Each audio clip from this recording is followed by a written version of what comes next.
Hello, everyone. Good morning and welcome to the StarCityGames.com Game Center here in Roanoke, Virginia for the Players' Championship. I'm Cedric Phillips. I'm joined by Patrick Sullivan. We've also got Matthias Hunt, Ryan Overturf, Nick Miller along with us here for what is almost certainly our most fun event of the year. Absolutely. We've been building up for the entire year to get to this point. 16 players, 2 intense days of Magic across 3 constructed formats. These players know each other intimately well after competing against each other for the better part of a year. A lot of money at the end of the road here. This is a great event. This is my 3rd time covering it. I'm really excited. It's a tournament unlike any other, honestly, with 3 formats, Legacy, Modern, and Standard, 2 days of competition, a whole lot of rounds, a whole lot at stake, 16 competitors, $50,000. For me, we cover a lot of tournaments, obviously, you and I have, over the past 3 or 4 years. It's hard to actually keep track of it all at this point. Had a great invitational in Atlanta just a couple weeks ago with Jacob Ball winning that tournament to punch his ticket to come here. But there's nothing like the Players' Championship, and we are very excited to bring it to you here early this morning from Roanoke, Virginia. But first things first, we got to talk about the 16 people who are qualified for this thing. It's been a lot of work for a lot of people to get here. We have a couple players who were invited to this thing largely because they spiked an invitational. But for the majority of the field, this represents a year's worth of work, playing in the Opens, the Invitationals, the Classics to get to this point. Defending champion Jim Davis, obviously a face you're familiar with, Max McVitie, Liam Lonergan, Jacob Ball. Those are your invitational champions. And you see Jeff Hoagland, Jerry Thompson, Andrew Tenjum, Tom Ross, your SCG Tour Player of the Year, Andrew Jessup, and the man they call Daddy, Kevin Jones. Bradley Carpenter, Todd Anderson, Brad Nelson, our first Players Champion a couple years ago, and then Todd Stevens, Joe Lissette, and Caleb Scherer. That rounds out the field of 16. They're playing for $50,000 here this weekend. And again, 3 formats where we're going to be starting with Legacy. Which for some people, like Joe Lissette and Caleb Scherer, they're thrilled about that. For others, not so much. But if they're able to make it through that part of things, they'll move on to Modern, and with any luck, they'll also be moving on to Standard Day 2 of competition. Now, it is time to actually figure out where these players are going to be, given the structure of our tournament. Now, we're going to start with the defending champion of this tournament. That is Jim Davis. Now, you and I covered this tournament last year, and what it was for Jim, it was obviously much better than the first year, which was not hard for him to prove upon, but picture-perfect metagaming. Absolutely, and some really gutsy calls in the tournament, too. And I think that's something that you're going to see. We have access to the deck list. We're not revealing them, but some players are trying to basically angle shoot the metagame here. And when you're in a tournament with only 15 other players, you've played against these players for the better part of the year, or in some cases several years, you have some idea where their biases might land them, what kind of decks they gravitate towards, and that can be a ripe field for taking some risky metagame calls. He nailed it last year. If you remember it, he played Ramp in Standard, which was a deck that, truth be told, not great across the metagame, but good in very particular matchups. He had a great read on the metagame of what he felt that players like Brad Nelson and Todd Anderson were going to do, and he actually beat it. He beat both of those players in the quarterfinals and the finals of the tournament. So for Jim, 32 years old from Long Island, New York, and you see how he qualified. He's your defending champion. His record over 2016 at 228, 122, and 4 draws. I know he's accused of being a slow player, but only 4 draws. That might be more than me lifetime. I mean, that's still quite a few draws by my standards. And I think it's correct to make calls like the one that Jim made last year. It's a top-heavy payout, and the field is very, very good. You have to take some risks if you want to get to one of the top finishes. It's still difficult to make that call, and especially Jim, the previous year not having the performance in the Players' Championship they wanted. It's very easy to get this mindset of gravitating towards conservative, safe, familiar choices. But Jim came here last year with the intent of winning the whole thing and was rewarded. Well, we're going to find out where he's going to land, and a whole bunch of other players here in just a moment. We're going to move on to our Columbus Invitational champion. That is Max McVitie, a player from the Michigan area who we don't actually know a ton about. We didn't see him much outside of the Invitational, and I talked with him yesterday at dinner, and he said, I focus a lot of my stuff on the Grand Prix and Pro Tour efforts. There was an Invitational in Columbus I was qualified for. It's close to where I live in Michigan, so I wanted to come out for it. And unfortunately for our coverage partner, Craig Krempels, Max beat him in the finals, and that's why he's here. Yeah, he is one of 2 players, we'll get to the other one in a moment, who basically has no resume on the SCG Tour this year beyond their invitational win. A lot of these players qualified via points. You can look at a lot of invitational top 8s, a lot of open top 8s, a lot of classic top 8s. But Max, a relatively unknown in this field, as you mentioned, has had a good year on the Grand Prix and Pro Tour circuit, so not a anonymous name by any stretch. But if you're more familiar with the SCG Tour, not a player that you saw a lot of outside of his winning Columbus. Yeah, you see the invitational top 8s and invitational wins. 1-1, 23-year-old from Ann Arbor, Michigan. 50-22 with no draws thus far through 2016. As players are kind of filling out their brackets of how they think people are going to do and all the guesses there. It's very hard to predict what to expect here. But again, this is a player who does a lot of focusing his attention on the Pro Tour and the Grand Prix circuit, and he's been successful there. So it stands to reason that he'll probably be successful in this tournament. Yeah, definitely a top out, definitely a tough out, definitely a player that is respected by the field at large, but probably not a household name for the viewers at home. And speaking of not a household name, this is your great unknown here in Liam Lonergan. Now, we have done a couple tournaments of this nature. This is our third Players' Championship. Liam going to slide into the C group here for our Legacy Pod. He played in more or less one tournament in the New Jersey Invitational, and he spiked the thing. Yep. And he's here. He's not the largest personality, not a boisterous guy.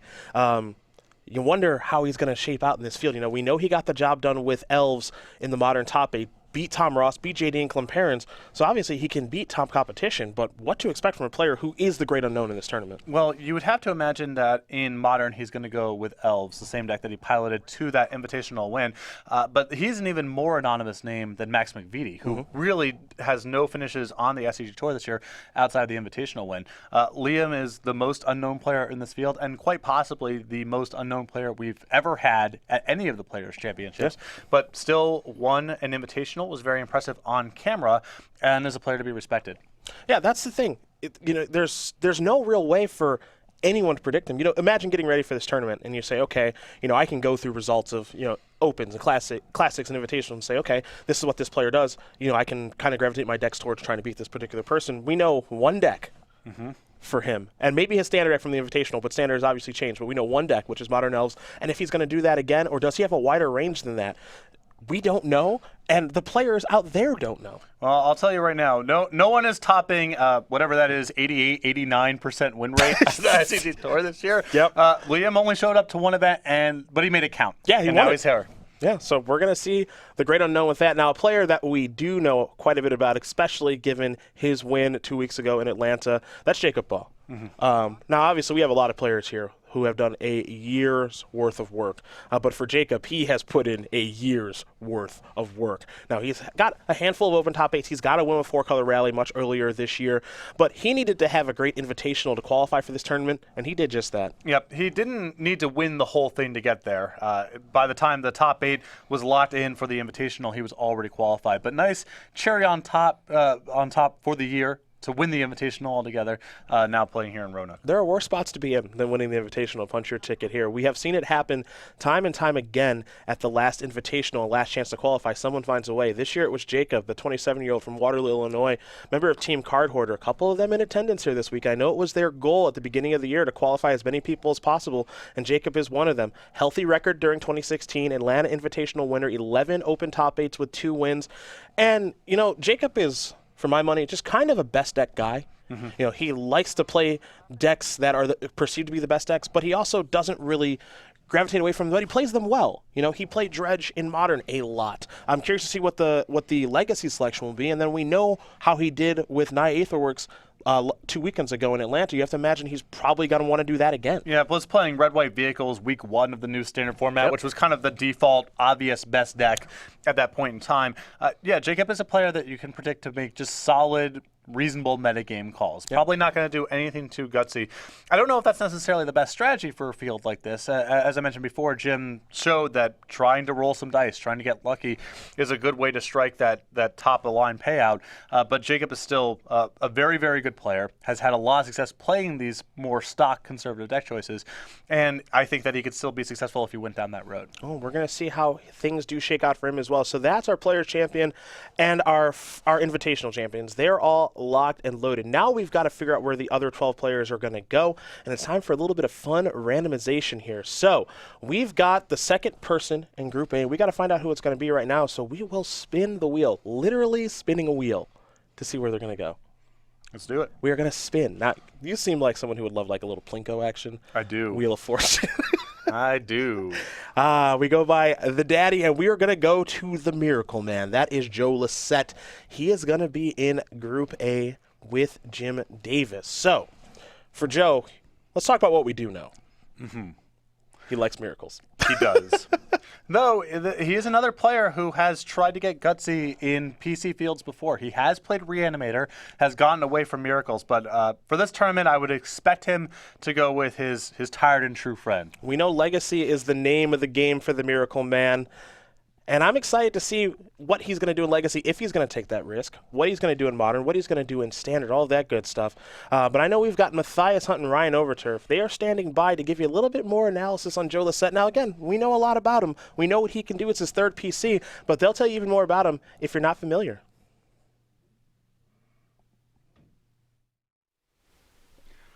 All right, so Joe Lissette is the first player drawn into Group A here. The player from California makes his third straight Players' Championship here, each time making it into the elimination rounds. And this year he's once again been dominant in Legacy. 4 Classic top 8s, 2 Classic wins with the deck. Of the 2016 point leaders, he's got to be one of the strongest ones in the draw. Yes, certainly when it comes to the Legacy format, this is where Joe wants to be. Ton of experience with miracles. We have seen him previously surprise the field by piloting Reanimator, so we'll see if he's up to his old tricks or something sneaky this weekend. But either way, he has a ton of experience in the format. Yeah, so he'll be drawn into the pod with Jim Davis. So we now have 2 players in that pod so far. We're going to go ahead and draw the next points champion from this year.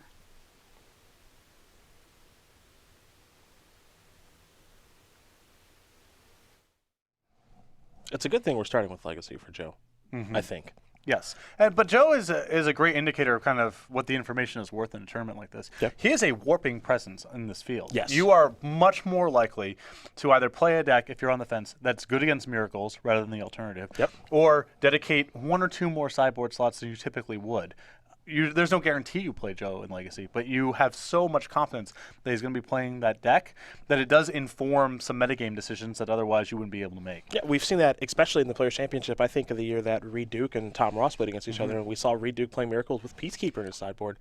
He knew that he might run at Todd. Was not afraid to get dirty. Yeah, that's true. It got pretty grimy out there. The Peacekeeper showed up, and it was good. Yes. It was a game winner. So we might see some players have some hate here for Lissette and Miracles, assuming, of course, that that's what he's playing. It is time to draw another person for now, Group B. So prepare to spin our wheel that way, as now Joe Lissette knows that he's going to be with Jim Davis. So let's see who's going to join Max McVitie in Group B. Away we go. Where the wheel stops, nobody knows. And we are going to go to Jeff Hoagland. So, for Jeff, this has been a very, very good year. Yep. Now, I know his goal was to win Player of the Year. Tom Ross ended up taking that away from him at the very end of the year after a very, very good year for Tom. But this was still a successful year for Jeff. Let's not kid ourselves. Absolutely. Great finishes.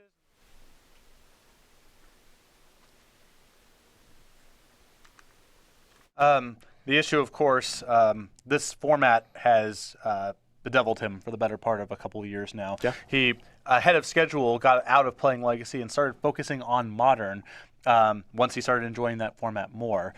And you just have to wonder how much prep has he done in this format. It's not a format, he's very public about this, it's not a format he enjoys. He does not like playing this, but you still have to perform well in this tournament, in this format, to be able to ultimately win the whole thing. So how much work has he done here? We'll have to find out. We will have to find out. Matthias and Ryan are standing by. They'll tell you more about the guy who likes to brew. That's Jeff Hoagland. All right, so Jeff Hoagland is our next player drawn here.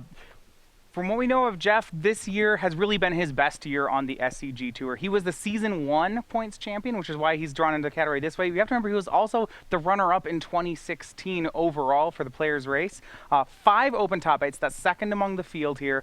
He had 4 classic top 8s on top of that, Ryan. Now, we know him to be a very innovative deck builder. It's one of the reasons he did so well on the tour this year, but we really haven't seen him bring Legacy to the table for the last 12 months. So he's, in a lot of ways, he's a wild card for this draw. Yeah, definitely. The bulk of his success this year has come on the back of the Modern format, and Legacy, he hasn't had as much success, though it's just been a less visible format this year. So what Jeff brings to the table, you really never know. He's usually playing something that he just came up on himself. We've seen him play some decks in the past, but no one knows what he's really going to be up to this weekend. We're excited to see what we can get from him. 15 open top 8s lifetime. You have to think he could be making a deep run this weekend. Yeah, he's a great player. He's got a great shot, obviously the runner-up for Player of the Year. He's a fierce competitor. All right, we'll go ahead and go to Group C, where we'll draw our first player into the group. more than anything about Jeff, who again I felt has had a very, very good year. I'm excited to see what he brings to the table here this weekend. It's pretty unpredictable. We know kind of his tendencies in Modern with Court of Calling decks. And Standard, he likes different strategies depending on what he thinks people are going to do. But for Legacy, I don't know. He is someone who kind of likes to jam. He has posted what I've seen on social media of his Magic Online Legacy playing. He likes some seething songs. So Sure. we'll have to see. But I would expect him to be on some sort of unorthodox strategy. All right, we're going to fill in C2. Who's going to be joining Liam Lonergan? We find out right now. We spin the wheel. I love graphics. Yep. I love spinning the wheel here. Okay, Bradley Carpenter is who it's landed on. A team member of Next Ridge Nexus. He's had a great year. He really, really has. He kind of came in as an unknown player, but this is kind of proof to me that, I think of Logan Wise when I think of Bradley a lot, the Florida group. And though we're not going to see Logan here this year, we saw him in the first 2 Players' Championships. For Bradley, he worked his butt off to get here. He finally kind of got some of those classic wins and some wins underneath his belt that he was looking for. And now he's here. He's one of the more unknown players to me, not because we haven't seen him a bunch, but how does he stack up against some of the bigger names is the question. And this format in particular is a question mark for me because we've watched him play a lot of Standard over the course of the year. We've watched him play a lot of Modern and acquit himself very well in those formats. We just haven't seen him play a lot of Legacy. Okay, well, it's an interesting question, and we prepare to send it over to Matthias and Ryan to let them break it down and talk about Bradley Carpenter, a player who's had a pretty good year here on the SCG Tour.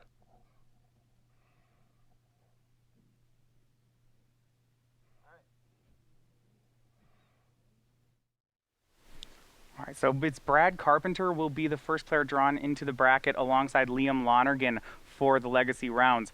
For Brad Carpenter, this is really his first season on the tour. You see 2 open top 8s along with a win in Orlando this weekend. He also has 2 classic wins. Not a huge number of top 8s, but when he makes the top 8, he was the champion more often than not on the tour this year. And you got to remember that those 3 titles came in a 3-week stretch. He's been a very impressive performer in both the Standard and Modern formats. He hasn't quite found his footing in Legacy, so it'll be curious to see how he navigates this first leg of the tournament, but he has a great shot this weekend. Yeah, especially placed in a bracket with Liam Lonergan. This is going to be an interesting bracket in that we don't know what to expect out of it. Right, in Legacy, anything can happen. All right, so we have 3 players placed. We're going to go over to the 4th bracket. That's going to be invitational winner Jacob Baugh. We'll see who his first opponent is going to be in just a second. That's Bradley Carpenter. And again, Legacy is kind of the question. Again, we've seen a lot of Modern. We've seen a lot of Standard. We've seen a pretty healthy record. Consistency has been key for him this year. The question is, how is he going to stand up to this field? And it's going to be interesting to watch. And for me, it's also a question mark with some of the relatively younger players of the field, too. Just how much repetition can you get in Legacy at that sort of age? Yeah. Magic is still Magic. And if you get the reps in, you can kind of learn any format. But for Bradley, I am curious to see how he does in the Legacy portion of this field because we don't really have a frame of reference. Well, we are now going to fill in another seat here. It will be Group D. See who's going to join Jacob Baugh, the Atlanta Invitational Champion, right now. What if the wheel just didn't spin and it just stayed on Andrew Tenjum? Bang, you're in. Then it's Andrew, I guess. It's not Andrew. It's Tom the Boss Ross. It's the 2016 SCG Tour Player of the Year, and things just got a little bit more difficult for Jacob Baugh. I don't know if there's necessarily players that you are rooting for to be in your pod and field like this. Everyone's won events or done consistently well over the course of the year. But there are definitely some players that you're rooting to not be in your pod. Yeah. This is one of them, one of the most dangerous players on the SCG Tour, the reigning Player of the Year, and just a top-notch Magic player. No two ways about it. 3 open wins this year. We know about the fact that he has done back-to-back open wins, back-to-back invitational wins, 2 invitational tokens. The whole shebang for Tom Ross. Might be the best SCG Tour player of all time. And Matthias and Ryan are going to tell you more about him if somehow you don't know enough.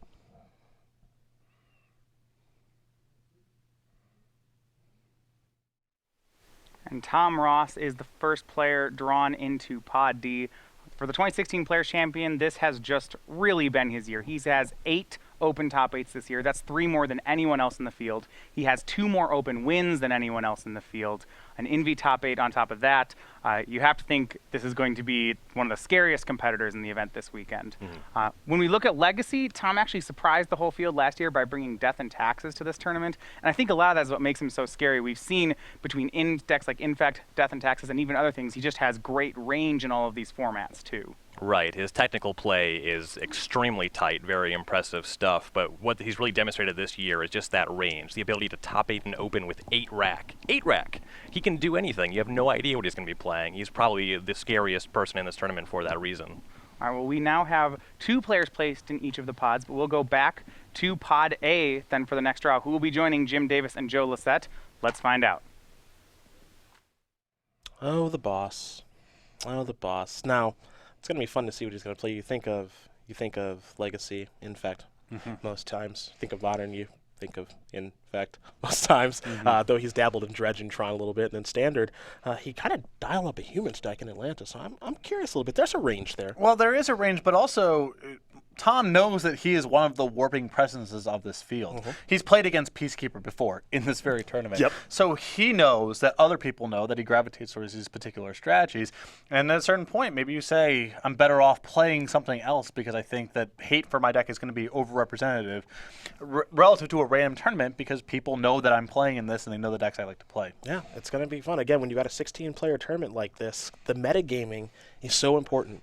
It's so important. So we've got some groups filling out here. We get ready for our next seat in Group A. We prepare to spin the wheel and see who will be joining Jim Davis and Joe Lissette. And it is going to be, yes. Yes. The man they call Daddy. Kevin Jones, everybody. So definitely a lighthearted personality and someone who evinces sort of this sort of goofball demeanor. Underneath all that is a very good Magic player who I think has hit a new level in 2016 with a success on the SCG Tour, representing Team USA at the World Cup relatively recently. I think that Kevin, even though he has, like I said, that kind of reputation, this is a player to be respected and someone coming off of a very good performance in this tournament in 2015. Yeah, once the joking stops, and he's a great guy. If you ever met him, he's a lot of fun to be around. We love having him with the Player Championship. But once the joking stops and the games begin, he's as good as anybody. Yes, and particularly in formats where he's had repetition. I think Kevin may not be the most naturally gifted Magic player that we have in this tournament, but you can see that he's very skilled with the decks that he's familiar with. Typically, blue, aggro, tempo decks has had a lot of success with Manus Rider, Delver of Secrets across a number of formats, and I would expect him to gravitate towards those kind of decks this weekend. Let's head over to Matthias and Ryan. They'll tell you more about the daddy, Kevin Jones. So Kevin Jones is the 3rd player here drawn into Pod A. He's the 2nd guru on the team as well, now joining teammate Jim Davis in the pod. For Kevin Jones, it's been a pretty up and down year for him. He has a pair of open top 8s, including that win with Grixis Delver in Dallas. Has struggled some against, I guess, the top players in the field, but he's going to be looking to turn that around this weekend. And this whole pod has become very difficult.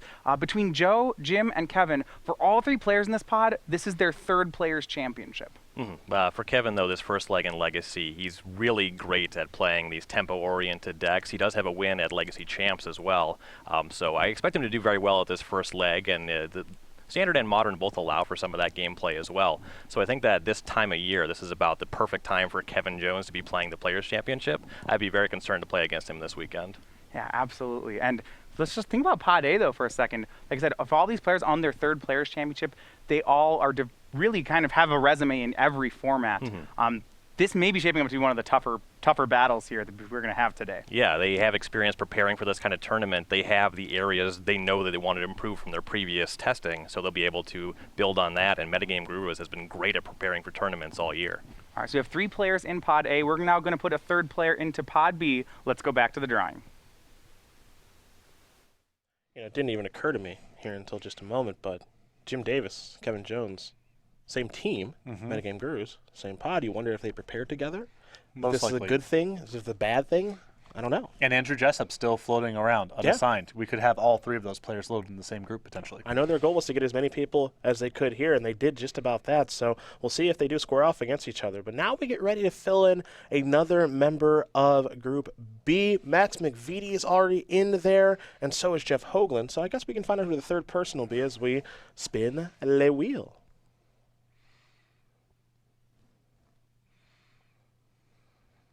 And it's going to be Caleb Scherer. Okay. So, for Caleb, second Players Championship, made day 2 last year. Got in off the back and winning the Las Vegas Invitational at the perfect time last year.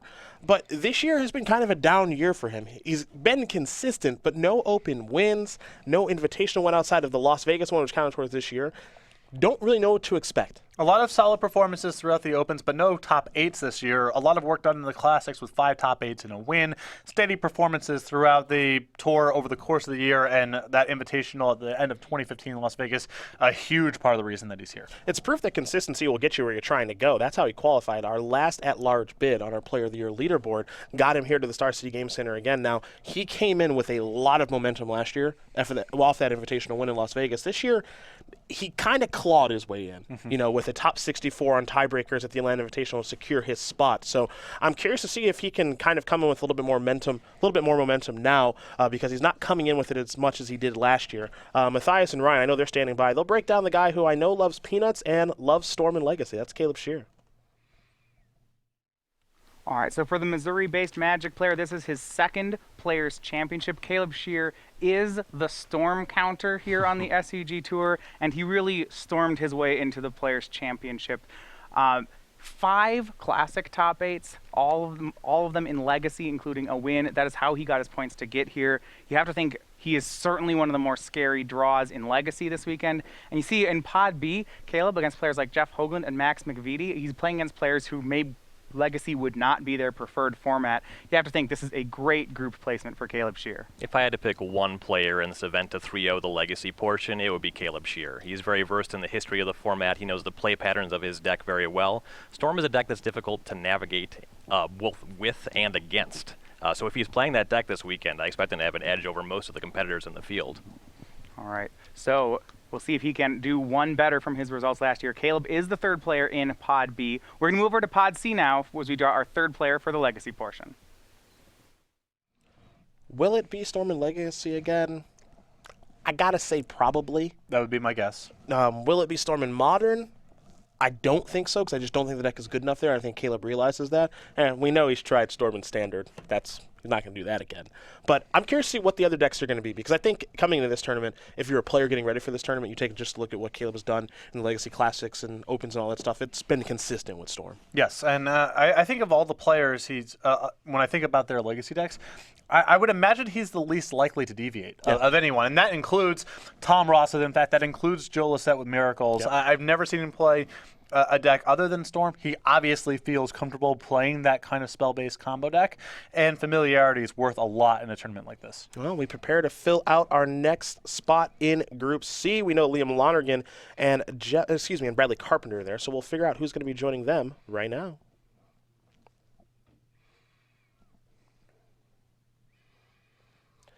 And it will stop on Trouble. The first Players Champion has now arrived, and that's Brad Nelson. Now, this is his third one of these. He won the first one. He made the top 4 of the second one. And coming into this, and I have seen a lot of the players kind of on Facebook and social media, Twitter, all that stuff, saying, do you want to do a PC draft? He's typically first off the board. I would imagine that were you inclined to gamble and wanted to make a fantasy pool, Which we don't. But if we did, Brad would be the most expensive buy. He'd be the first player off the board. Yep.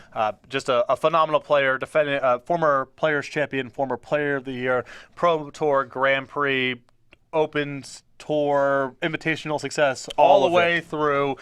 And particularly in multi-format constructed tournaments. He is one of the best at deck selection, of metagaming, of reading a room. All those skills get magnified in a tournament like this where it's a very small field. You're familiar with your competition. I think Brad is the most dangerous player in this field. He's proven it the first year where he won. great metagaming, great playing, all that stuff. And then last year, he didn't win the turn, but he made the top 4. Kind of got out metagamed by Jim Davis. Yep. He's really the only person who kind of usurped the metagame. But Brad had a top 4 performance there. He has not lost many matches in this tournament. This is a tournament where you can lose a handful of matches. He has not lost many matches in this tournament, which makes him so deadly. And Matthias and Ryan will be happy to tell you more about Brad Nelson.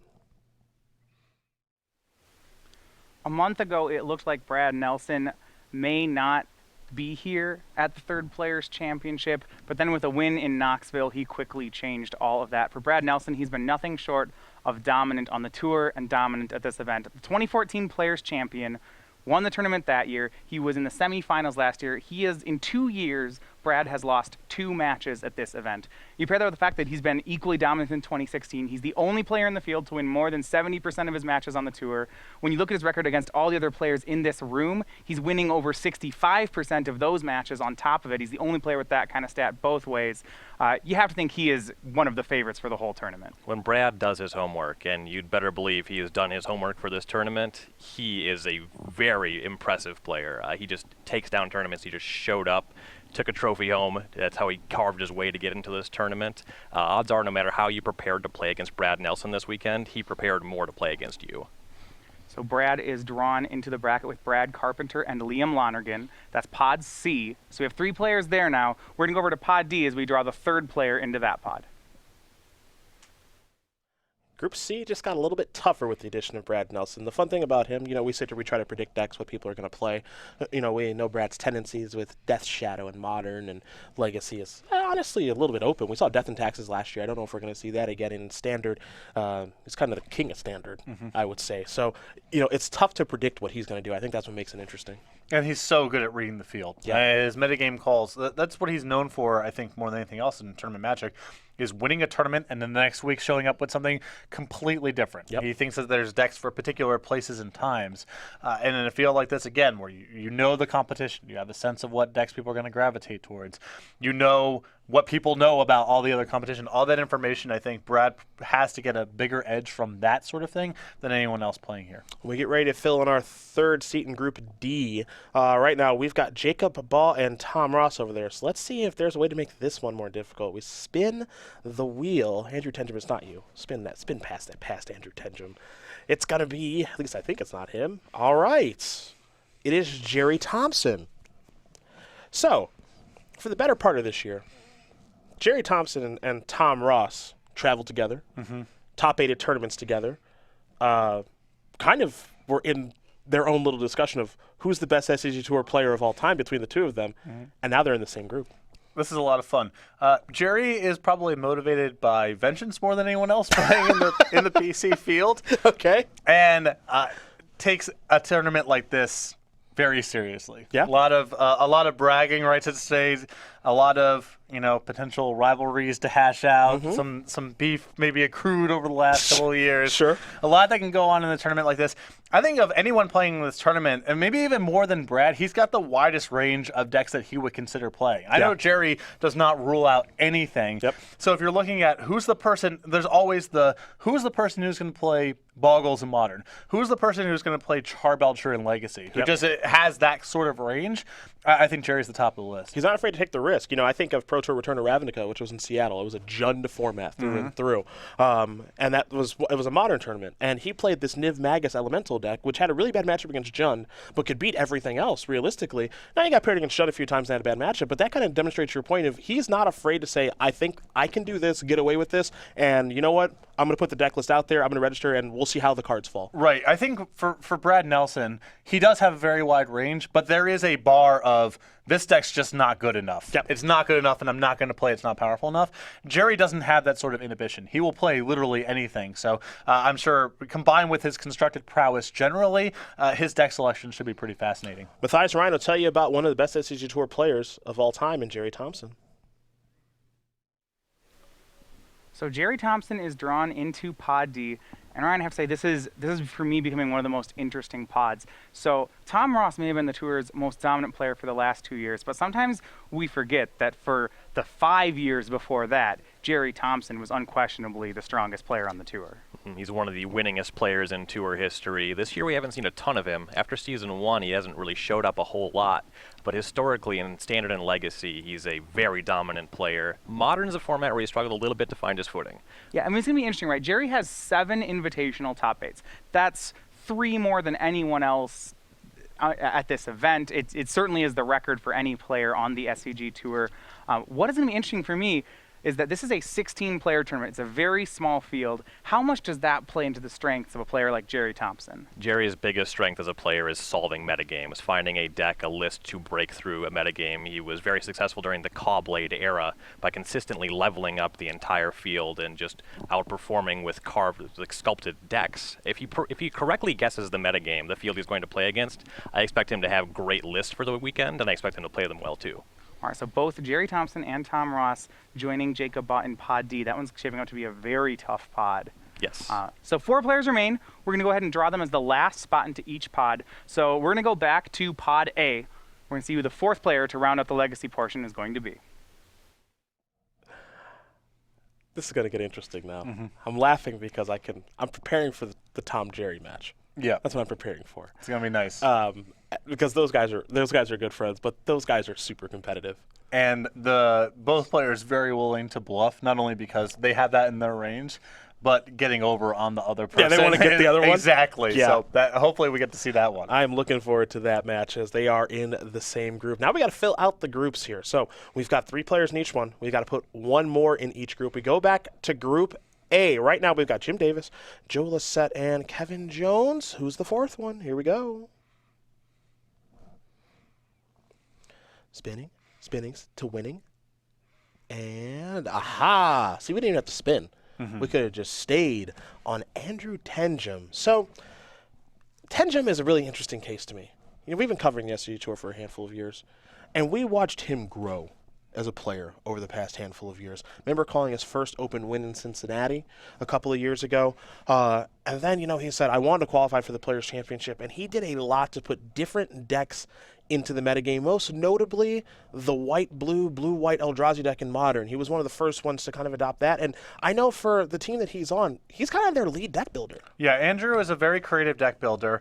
He's a player who, it's not a question of does he do well in the tournaments, it's just the attendance is a little sporadic. He goes through these fits and spurts of playing a lot, then not really showing up, then playing a lot. But on a condensed timeline, him being really committed for that season, no surprise that he got to the Players' Championship. Well, I'm going to be curious to see what he brings to the table as well, because we talk about the range. He's a creative deck builder, so the range is also wide here. And I don't know if he goes to your Char Belcher, your Burn type of stuff, but we have seen some really innovative and borderline genius deck building from him in the past. Yes. We really, really have. So Matthias and Ryan are out there. They'll tell you a little bit more about Andrew Tenjum.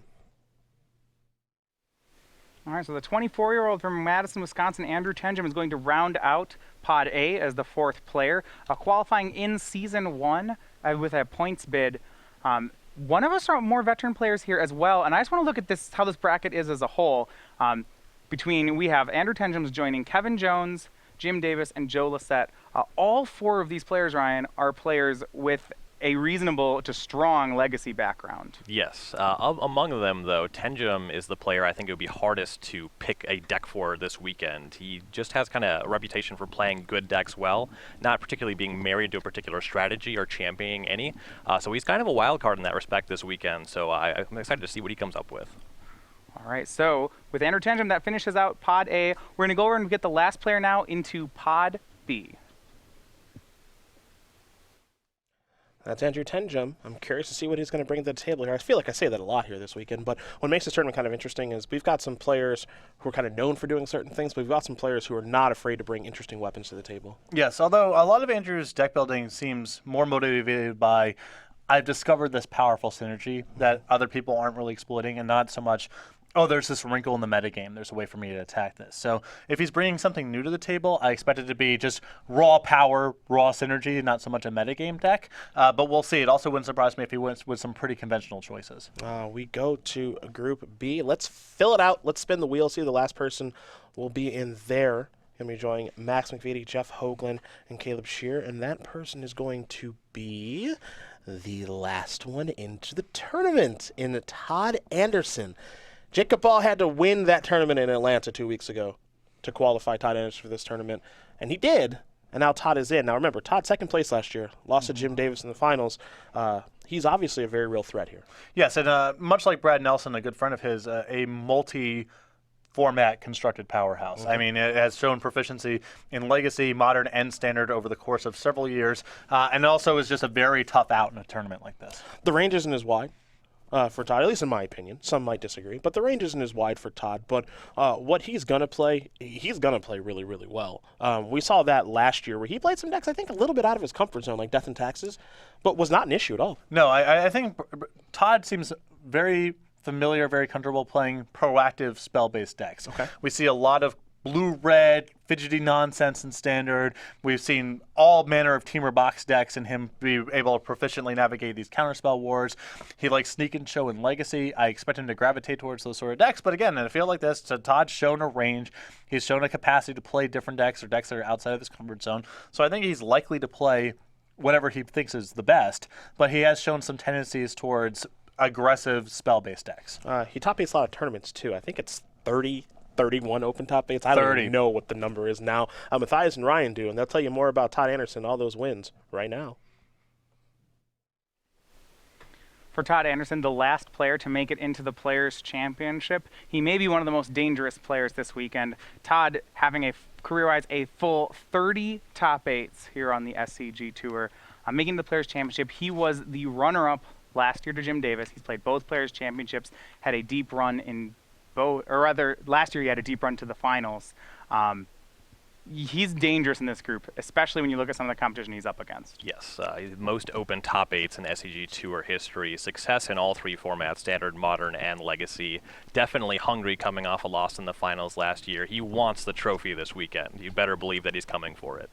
Yeah, just finding out they had the invitation really on the back of the Jacob Baugh win 2 weeks ago. Yeah, fortuitous for him, though he put up a great year anyway. He put himself in that range and then it was in somebody else's hands, but he got what he needed. He's here this weekend. We'll see what he can do. Yeah, 4 open top eights, 3 classic top eights, and 2 classic wins for Todd Anderson here in 2016. So that brings us to 2 players now remaining and 2 slots remaining. We're going to go ahead and do our last draw. That's for the 4th spot in Pod C. That's Todd Anderson. No, well, if you watch the SCG Tour even a little bit, you know what he's capable of, what he can do. I think 17th place on tiebreakers at the Atlanta Invitational. He wanted to get back here really bad. He really did not want to be on the outside looking in. He got in barely, but I feel like he's a player who's going to make the most of it. And, coming off a performance last year with Brad Nelson in the top 4 and Todd in the finals, you could see Todd, after he lost, being very disappointed and also being disappointed for his friend Brad. I'm sure it was a high priority for them to come back here and try to win this thing. I expect Todd to be one of the best prepared players in the field and also be one of the toughest players. Well, 2 people left to go. We're going to spin the wheel here. Fill out Group C, which has been filled by Liam Lonergan, Bradley Carpenter, and Brad Nelson. The last person in is the incredibly well-dressed Todd Stevens. Now, that also means that we know where the last person is going to go. That's going to be Andrew Jessup to Group D, so we'll be able to fill in these things pretty quickly here. But let's talk about Todd Stevens. I remember last year, we're doing an open in Dallas, and Todd is from the Texas area. We're doing an open in Dallas. Jerry Thompson comes up to us and he says, just played against some guy named Todd Stevens. Don't know him. He's really good. I remember that vividly, him coming up and he said, you should put him on the players to watch leaderboard. And Jerry's a pretty smart guy.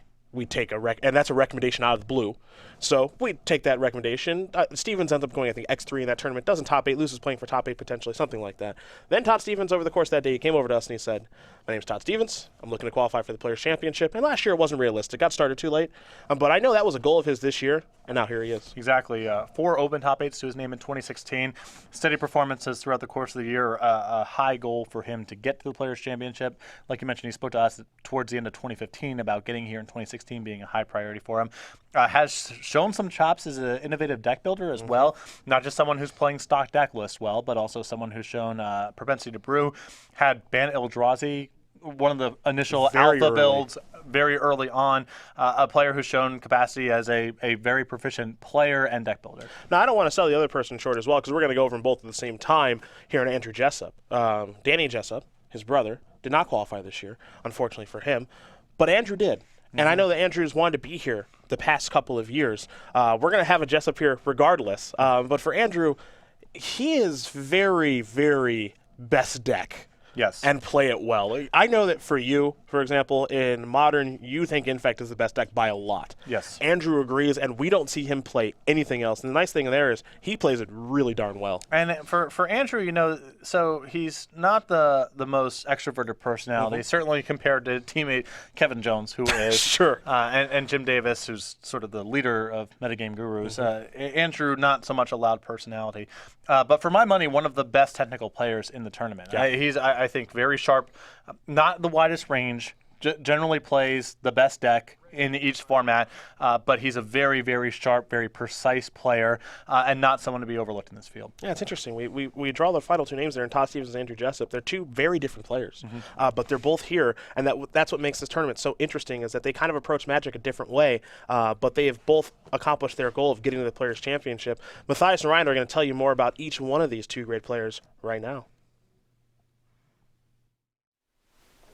It was just about over a year ago that Todd Stevens announced that his goal was going to be to make it to the Players' Championship, and Todd Stevens made good on that promise. Here in 2016, he got his invitation by being at large one of the top finishers here in 2016, and really this year he showed himself as one of the premier deck builders and deck designers here on the tour. Yeah, he said at the beginning of the year, this is his first year really taking competitive Magic seriously, and his goal was to qualify for the Players' Championship. For most people, that goal is completely unrealistic, and they should just set better goals. Well, Todd, he's here. He made it off the back of a lot of innovation, largely in Modern. I expect that Legacy is going to be his weakest format this weekend, so this pairing for him here is going to be tough. But he's a great Standard and Modern pilot. We'll see how he's able to do. Yeah, I gotta say, looking at the tournament for him, I mean, some of the accomplishments he has for deck building, saying that you designed a Tier 1 deck in an Eternal format, that is no small accomplishment. Todd has that this year with Bant Eldrazi. So we know his deck lists are going to be good. That one you can count on him for. Now this, as far as play-wise, is going to be one of the toughest fields he's had to face. And I think that's going to be interesting to see that play out this weekend. You assume his decks are going to be great. Yes, so you really want to have your decks be a great spot as for metagame calls. That's what he's going to be kind of leaning on this weekend. This is his first Players' Championship. We'll see how he's able to do. It's a tough field, but obviously he has chops. He demonstrated his ability to be here. Let's see how he does now that he's here. All right, so with Todd Stevens drawn into Pod C, that means only one player remains. He'll get the last spot here. That player is none other than Metagame Guru's own Andrew JESSUP. He's the last player here. He's qualified in Season 2, so the 20-year-old. This is the younger of the two JESSUPs, or as he likes to say, the better of the two JESSUPs. This year on the tour, he has 2 top 8s. Did not get a win, but both those top 8s were in Modern. Andrew JESSUP showing a lot of prowess with Infect this year. And actually, one of the things I want to speak to here, only 2 open top 8s and only 1 classic top 8 for Andrew JESSUP. At first, you'd wonder how he got to the Players' Championship. And then if you go and start looking through the statistics here, you look at his 2016 record, almost double the number of wins to losses. That really tells the story of Andrew's journey here to the Players' Championship. Yeah, very consistent player. He's been piloting Infect very well for a long time. I found out that I guess before this year, Andrew just wasn't doing a lot of play testing, but he was just very talented prior to taking the process very seriously. And this year he was preparing with the champ, working with Jim Davis. So you bet he had a good process. He's going to be really scary this weekend. All right, so with that placement, that's going to put Andrew JESSUP as the last player into Pod D. So that means he's going to be joining Jacob Baugh, Tom Ross, and Jerry Thompson. Thoughts on that pod? That's really up and down, maybe the most stacked group we have. I wouldn't want to play in that pod. All right, so that's going to be it for our draw. We're going to take a short break here, but then we'll come back with the beginning of our legacy rounds. Here's from the Players' Championship. So we'll have Cedric and Patrick in the booth. You're not going to want to miss it. So any thoughts here? So as we go ahead and let's take a look at the draw, what's the group to beat here? The toughest one to get out of? The toughest field. We have a lot of legacy specialists going on in the field. They're all tough. None of these sound easy to me. Legacy is definitely a format where matchups matter a lot. So you want to see deck lists, certainly. But Caleb Scheer is the player, again, that I want to play against the least in this field right now for this format. All right, so that'll be it. Join us for round 1 coverage when we come back here from the Players' Championship. It's set. There it is. Everyone knows where they're going to go, finally. This tournament is a lot of different things for me as a commentator. You know, we do all of these shows over the course of the year. Less shows for you this year. Yep. Because of some work and stuff like that, and our lives have changed a little bit as opposed to doing however many shows we did. 37, I think that was the number of Like the the year past, and the year previous. Yeah, like 37 shows, 2014 and 2015, which is a lot. That's a lot. You know, we've done less shows this year as a duo, and we've had Matthias and Ryan and Craig Krempels and Chris Van Meter and Andrew Boswell, and they've all done a fantastic job to kind of set the stage for this tournament. For some people, it was a short year. You know, the people who qualified in Season 1. For some people, it was kind of a medium-length year. People we see qualified in Season 2. For some people, it's a really long year. Yeah, so you have, from one end of the spectrum, you have Max McVitie and Liam Lonergan, who just rolled into an invitational, won it, and didn't really show up to anything else. And then you have players like Todd Anderson, who were playing at the start of the year and were still sweating it after their last tournament was over. Yeah. They were on the way back home, Yep. hoping that Jacob Baugh would win the Invitational, which he ended up doing. So there's a wide range of the way that the players qualified, but once you're here, that stuff kind of doesn't matter anymore. You either spite the Invitational and you knew that this was kind of one of the carrots for doing that sort of thing, or you were grinding the entire year to get here, and now it's you and the 15 other people and a lot of money at stake, and the matches are tough, and it's 2 days, and let's get this thing going. Yeah, it's exciting to watch. Now, everybody is in their groups for Legacy. We take a look and review that one more time here, let you know who's in each group for Legacy play. We're going to start with 3 rounds of Legacy to kick this bad boy off. When Joe Lissette was on his way here this morning, he said, I better win my Legacy group. He's in Group A with Jim Davis, your defending champion, Kevin Jones, Andrew Tenjum. How's that group stack up to you? I think this is a very tough group. Certainly a group with a lot of Legacy-specific chops with Joe Lissette and Andrew Tenjum. Kevin Jones and Jim Davis, also no stranger to the format. So in terms of, you know, what's the baseline level of proficiency in Legacy specifically, Group A I think is very tough. For Group B, it's your Columbus Invitational champion, Max McVitie, Jeff Hoagland, Caleb Scheer, Todd Anderson. On one side of it, you got a player who doesn't really like Legacy much in Jeff. You've got Caleb. Leave those. You've got Todd, who we've seen loves to jam. You've got Caleb like Storm, and then Max, you have kind of an unknown. I think this is going to be the wildest collection of decks, that's for sure. Caleb Scheer likely to be playing Storm. Jeff Hoagland, who knows, range is real wide here. Todd Anderson, known for playing combo decks, but again, a wide range demonstrated by Death and Taxes last year. And Max McVitie, a relative unknown. For Group C, it's Liam Lonergan, the true unknown. He's your New Jersey Invitational champion. Bradley Carpenter, Mr. Consistency. Brad Nelson, a juggernaut in this tournament. And then Todd Stevens, who also we don't know a ton about when it comes to Legacy. You know, I don't want to pick a favorite for this, but, you know, Brad stands out. Brad Nelson. Well, certainly from our knowledge perspective, Brad stands out. We've been watching him play Legacy very, very well for half a decade. I don't know if I've called a match of any of these 3 other players playing Legacy once. So there is potentially a big gap in terms of experience with the format with these competitors. But anything can happen in a field like this, and particularly Legacy. I mean, if you pick the right deck, there are a lot of 80-20, 90-10 matchups floating around in this field. Unlikely that Brad is playing a deck that's exposing himself to the 20 and 10% range, but potentially you could just angle shoot with the deck selection here. And then we go to Group D. It's Jacob Baugh, your Atlanta Invitational champion, Tom the Boss Ross, Jerry Thompson, Andrew Jessup. This might be the toughest. This would be my vote for toughest group in terms of play. You have 2 players in the running for best tour player of all time in Tom Ross and Jerry Thompson. You have Andrew Jessup, who's gets my vote for one of the top technical players in this entire field. And you have Jacob Baugh, a recent Invitational champion who would have been qualified for this thing even if he didn't win the Invitational. So in terms of just raw playability, top to bottom, I think Group D is the strongest. Well, that gives you an idea of what the groups are. And now we're going to close this thing out with our pick'ems. So before we did all of this in the drawing of the players, we decided, much like we do during our Invitational pregame shows, to guess who we think is going to win the tournament. Not even based off of deck list or anything like that. We didn't want to influence our decision. We didn't know what groups they were going to go into. None of that stuff. That stuff was hidden to us as well. And we said, just objectively, who do we think is going to win this tournament? And for me, my choice was Tom Ross. it's been such a great year. You've said this multiple times. 2014 was his banner year. 2015 was kind of a down year. Yep. But he has found it again this year, whatever was missing. We saw back-to-back open wins. We saw an invitational top 8. We saw him win 3 opens this year, again, 2 of which were back-to-back, and then one kind of standalone with Green-White Tron. It's all added up for Tom. He's your player of the year. He is arguably the best SCG Tour player in history. I know it's a pretty straightforward selection, but it's hard to get away from him, though he doesn't stand out as the metagamer that some of the other people do, but when the bright lights are on, he always shines. My vote is for Brad Nelson. I think just too skilled across all these formats, has shown chops in constructed tournaments like this before, a former Players Champion. And I don't like to do the whole, the metagamey, your physical stamina, your presence at the table. But what I've watched in this tournament is there is just a requisite degree of focus and intensity and stamina. It's exhausting. Yes. These matches are stressful. And there are some people who are just wired to play matches like that better than other people. Brad's the top of my list. I think you can go – there's a lot of great players you can choose from.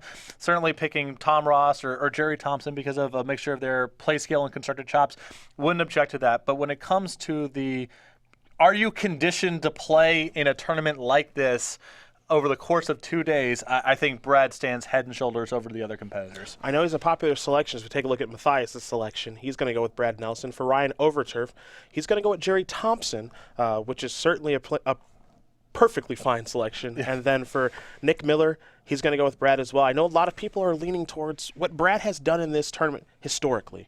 Again, won the first one that we had 2 years ago, made the top 4 the second one. If you just look at his record in Players' Championships, he has not lost very many matches. No.